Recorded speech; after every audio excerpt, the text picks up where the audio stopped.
Europe's push to fund Ukraine with frozen Russian assets hit a major roadblock this week, and the resistance came from inside the bloc.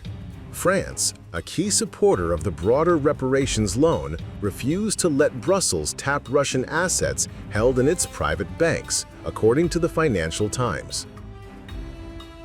French officials told the paper that private credit institutions cannot be treated like Belgium's Euroclear, which operates under different legal obligations. And sources said French banks simply did not want to enter any discussion about transferring Russian assets to Kyiv. Across Europe, nearly 210 billion euros in Russian sovereign assets remain frozen. Of that, 185 billion euros sits inside Belgium's Euroclear depository. But an estimated 25 billion euros is scattered through private institutions, including France's banks, which hold around 18 billion euros, the second highest total in the EU, FT reported. The names of the banks remain confidential, adding another layer of political sensitivity as negotiations continue.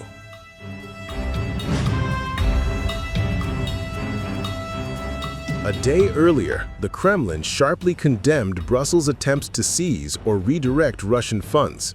Kremlin spokesperson Dmitry Peskov called the move a phenomenal situation, adding that even the IMF had privately urged the EU to come to its senses before damaging the international monetary system. Peskov also praised Belgium's sensible stance after Brussels objected to parts of the EU's plan, warning of serious legal and financial consequences. In fact, the European capitals and the European Commission still believe that the war should continue to be paid for with Russian money.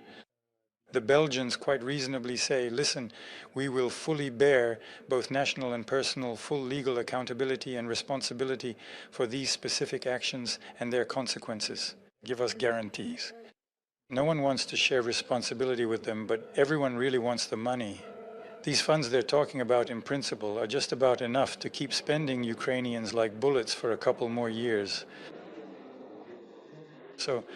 But we hear, for example, today there was a statement from the International Monetary Fund where they speak about this topic very, very cautiously and urge that such steps in no way have a negative impact on the international financial system. So even the IMF, and what is the IMF? It's something they created. It's the foundation of monetary policy, of the monetary world. And now it turns out that this very foundation is speaking out against its own creators and saying, come to your senses.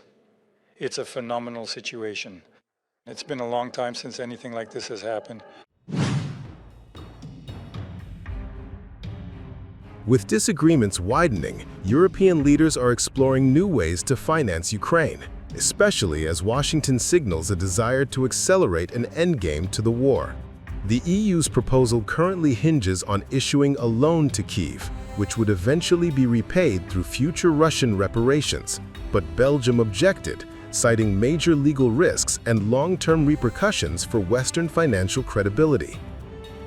Several EU capitals now acknowledge that any aggressive plan risks triggering lawsuits, retaliation, or precedent-setting shocks to global markets.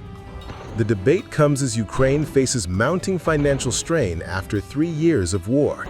EU insists the funding is vital for Kyiv's survival, but long-standing questions remain unresolved. Who bears the legal liability, whether private banks can be forced into compliance, and whether Russian assets can be redirected without destabilizing global norms. For now, Europe appears divided. France is standing firm, Belgium is cautioning restraint, and Moscow is warning that the West is stepping into previously untested financial territory.